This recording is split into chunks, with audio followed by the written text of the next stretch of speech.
Hi, my name's Liana, and it'll be my privilege to walk you through this virtual tour of Liverpool and the role it played in the early days of the Church of Jesus Christ of Latter-day Saints here in Britain.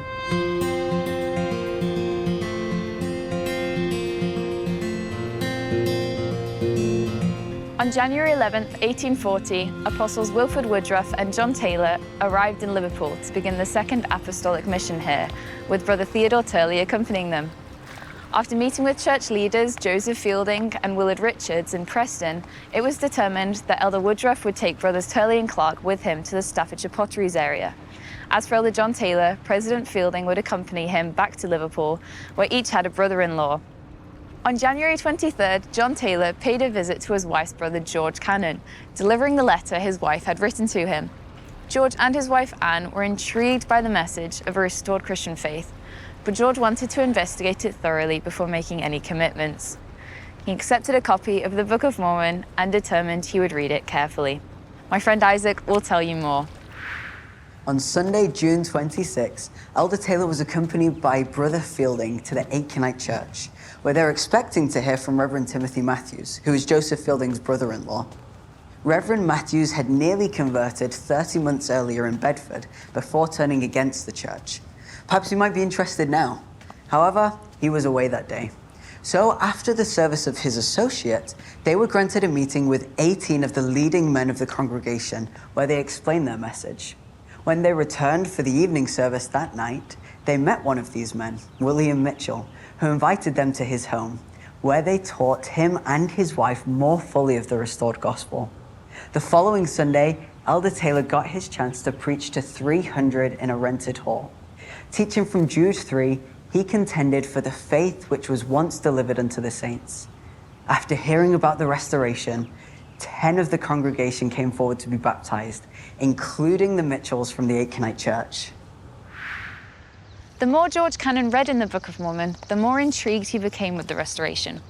In fact, after reading through the book twice in little over 2 weeks, he said, "No wicked man could write such a book as this, and no good man would write it, unless it were true and he were commanded of God to do so."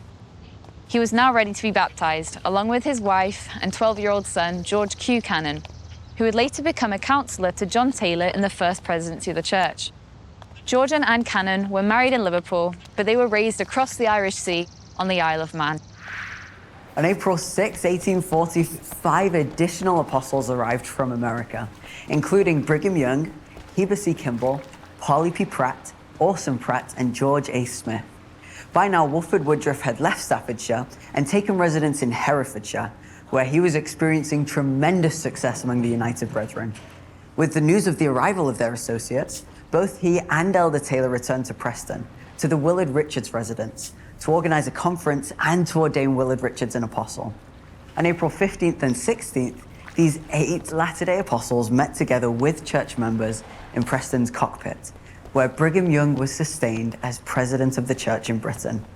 After the 2-day conference, the brethren dispersed to various fields of labor, with Elder Taylor returning to Liverpool.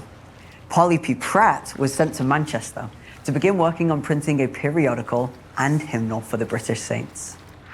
With much of the activity moving to Manchester, Brigham Young decided to move the British church headquarters there as well.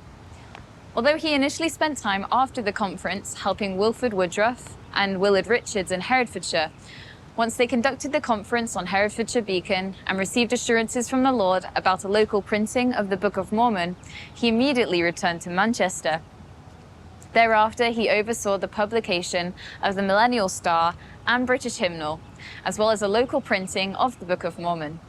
Both John Taylor and Heber C. Kimball joined Brigham Young in Manchester on May 26, and with Polly P. Pratt, they selected hymns for the new hymnal.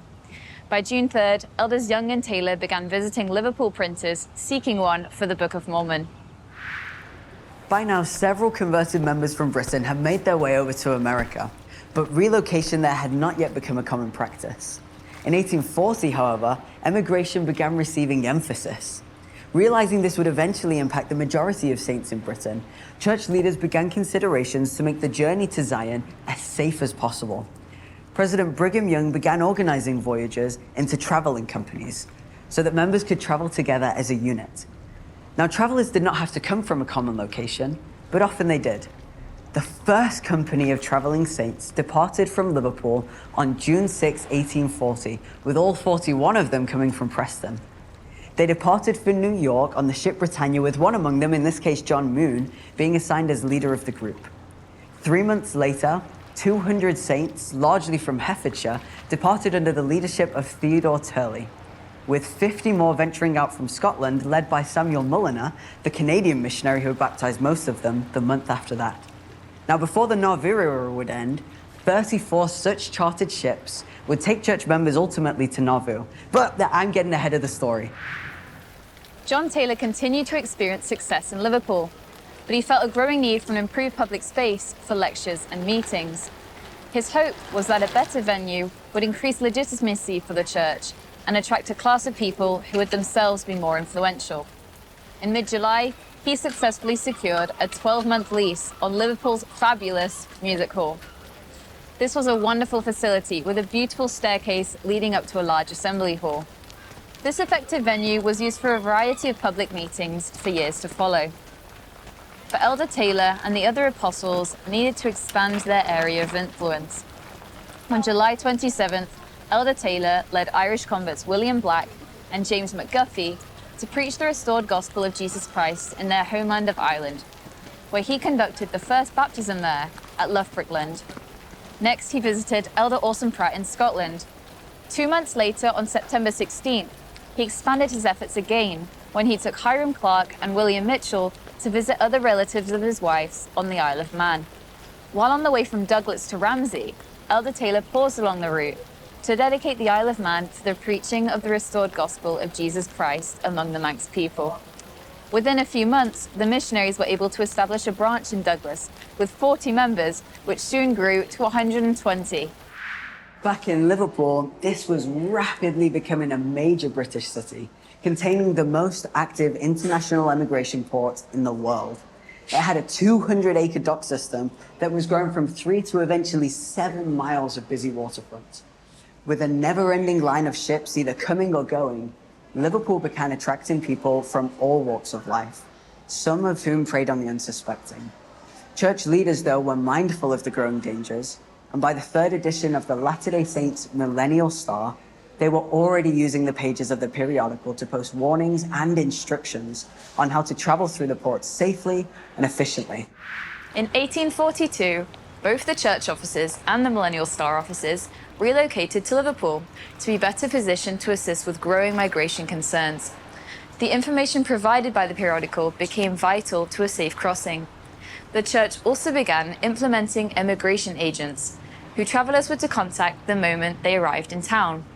Men who would help each traveling member to know where to go, where to sleep, which ship to board, and how to do their part once on board. These immigration agents chartered multiple vessels each year, and departure times were published regularly in various editions of the Star. The church then expanded this effort by providing immigration agents at each end of the journey, both in Liverpool as well as in New York and New Orleans. Church leaders and LDS immigration agents were keenly aware of each group of saints passing through Liverpool and were on the lookout for them. In America, the agents would receive the immigrants and even help those who needed it to find temporary work to pay for the next leg of their onward journey.